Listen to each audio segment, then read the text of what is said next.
If you love that lush, layered look that you get in houseplant displays now, have you thought about having a jungle garden outside? It's Alexandra here from the Middle-Sized Garden YouTube channel and blog, and I'm here with Philip Oostenbrink, who's the author of The Jungle Garden and also head gardener at Walmer Castle, where he is planting a jungle garden in the castle moat.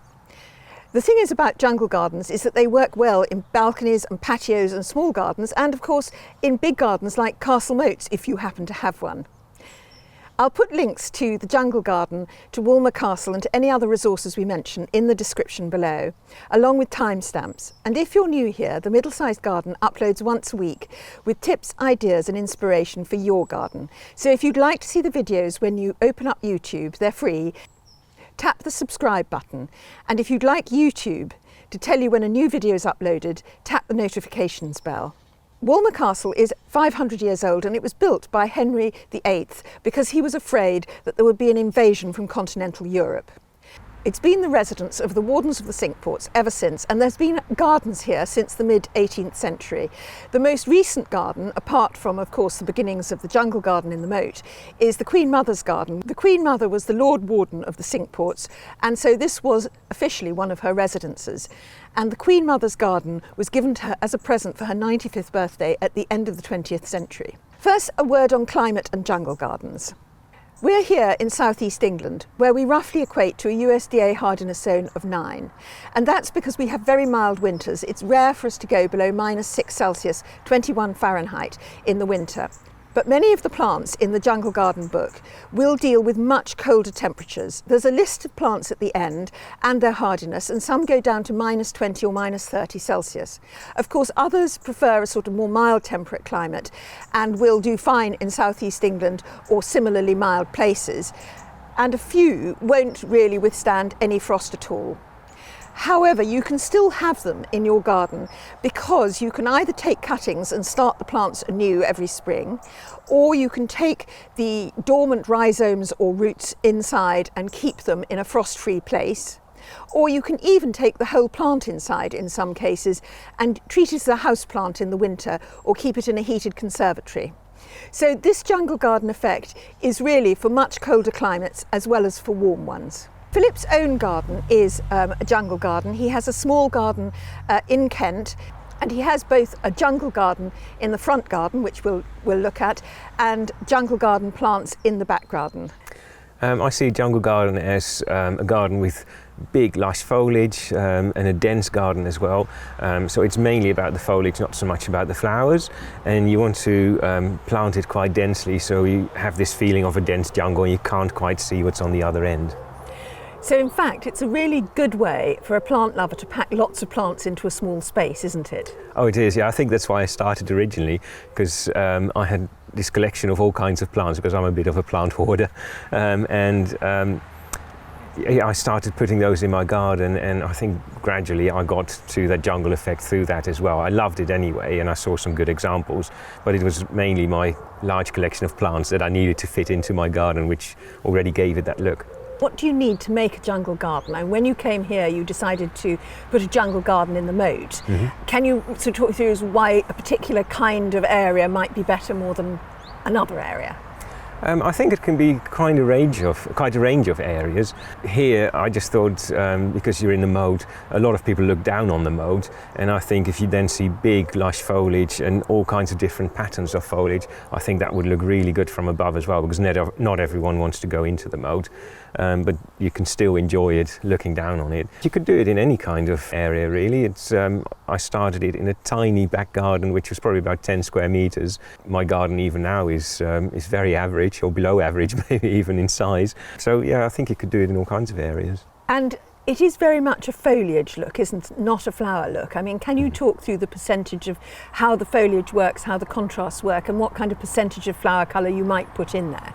Well, I think if you have a jungle garden, it is really about the foliage. So I use all kinds of patterns. So if you have a palmade leaf, for instance, I would put that next to a round leaf, so an opposite shape or a linear leaf, just to get that diversity in there. So instead of having all kinds of different flowers that might attract, you have all these different patterns in there, which which will be pleasing to the eye and will be interesting and will encourage you to explore the garden as well, to see what other patterns there are.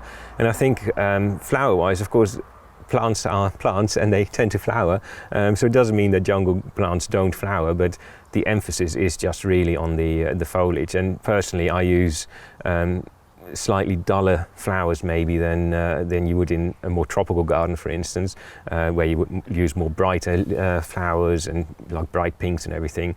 But I've got things like a dark dahlia, for instance, Verone's obsidian, which is this wagon wheel dahlia, and it doesn't jump out at you. It is still about the foliage, but you have got a few flowers in there as well then.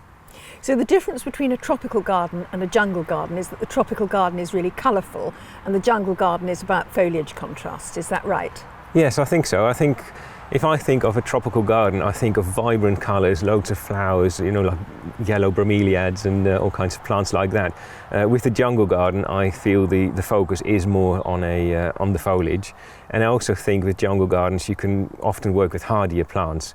With tropical gardens, you have plants that like cannas that you might have to lift, but with jungle gardens you can still get that effect with using very hardy plants. So, I mean, you've got a jungle garden in your own garden, as you said, which is quite small. What percentage of that do you have to lift in the winter, and how do you look after it in the winter? I hardly lift anything actually in winter. It's I think it's probably less than 10% that I take out. I've got some pelargoniums like Sidoides, which is quite a hardy one as well. So generally there's hardly anything I lift really, so it would be less than 10%, I would say. It's also where you plant them, so if you have a really well drained position, then things tend to be a bit hardier than if you've got them in very boggy soil. And also, am I right in thinking that if they're closer to the house, it's often a little bit warmer? If you've got, say, plants in pots right next to the wall of the house, that will protect them in many ways because of the warmth of the house and also just the fact that they're really out of the wind and things. Yes, I think they are sheltered positions then, aren't they? So if you have things along a south wall, in my garden I've got a south-facing wall and it's quite gravelly underneath that, so there is more protection. And it's also, in that case, the sun shines on the wall, and then during the night that heat is still sort of in that wall, so gradually it is released again. So it really protects plants like that, of course. So it's a question of discovering what the little microclimate in your own garden is and, yeah, exactly. and planting accordingly. In terms of looking after a jungle garden, it's packed with plants. So do you need any extra care in the way of fertilising, feeding the soil or watering? I think with the jungle garden it's always very important to have a good base. So in spring, not every year, but sort of every other year, I give it a good mulch, like some farmyard manure, or I've used koya as well, the coconut fibre, just to pack some more organic matter into the soil. But generally maintenance is quite low, especially if you use hardier plants, of course, and you don't have to take them out every autumn. But if you look at weeding, for instance, which everyone always is scared about and doesn't want to do, because you have such a dense garden with big lush foliage, there's hardly any light on the soil. Because of that, hardly anything will emerge from there. So when I do weeding in my garden, it is usually just along the path where you get a bit more open space, maybe a bit more bare soil. But generally, in the garden, there's nothing really. I don't really have to weed any of that. So that's quite good. Watering, I would say, maybe in spring. If you've got a really dry spring, you might want to give it a good soak.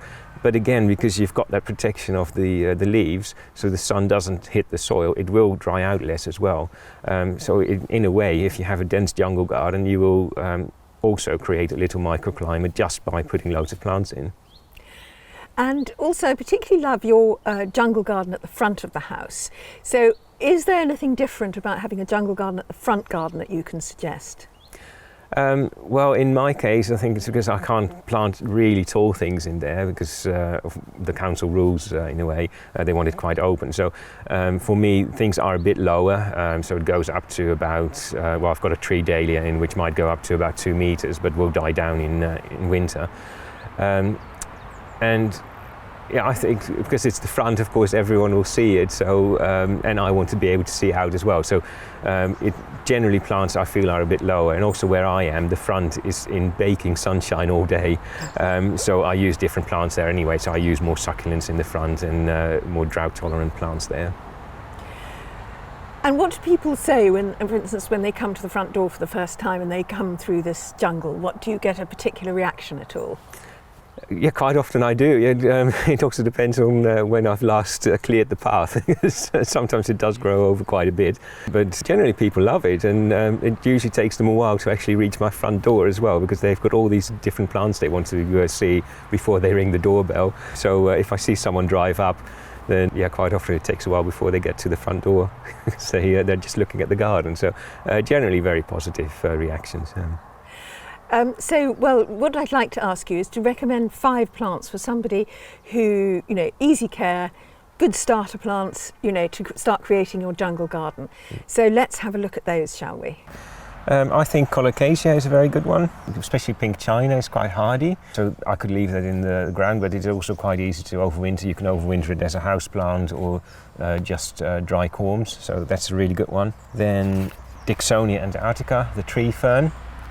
You can get those at different heights, so from like a 50 centimetre trunk to 180 centimetres of 6 foot trunks, and with that you would create an upper canopy as well, and you've got these beautiful fern leaves over the garden, so I think they're really good. Then figs. I love figs, but I mainly love the plant, and there are quite a few unusual ones as well. You've got the normal Ficus carica, so the normal fig, but there's one cultivar called ice crystal, which has got, if you look at the leaves, it looks like a snowflake or an ice crystal. But there's a different species as well called Johannes, and they're a bit smaller, so you can grow those really well in pots. And one in particular is called digitata, which has got really fine leaves with beautiful contrast with other bulkier leaves. And then Hakonechloa macra, Japanese forest grass, and that is just a beautiful grass, and it flows in the wind a bit. The Japanese common name is actually grass that knows the wind is blowing. It's very hardy, and just that linear leaf is just a really good contrast with other bulkier leaves as well. The other one I love, and I think every jungle garden should have, is Tetrapanax. Tetrapanax Rex is a really big one. There are a few different cultivars as well, but that's a very good one. You can start it off quite small, but eventually it'll grow into a smallish tree and would form a really good upper canopy. It likes sunshine, so if you would put it in a sunny garden, then eventually it'll create this upper canopy, and you can grow a few more shade-loving plants underneath it then.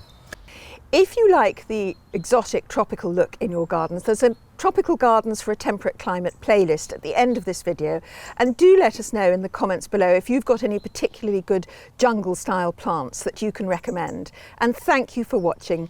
Goodbye.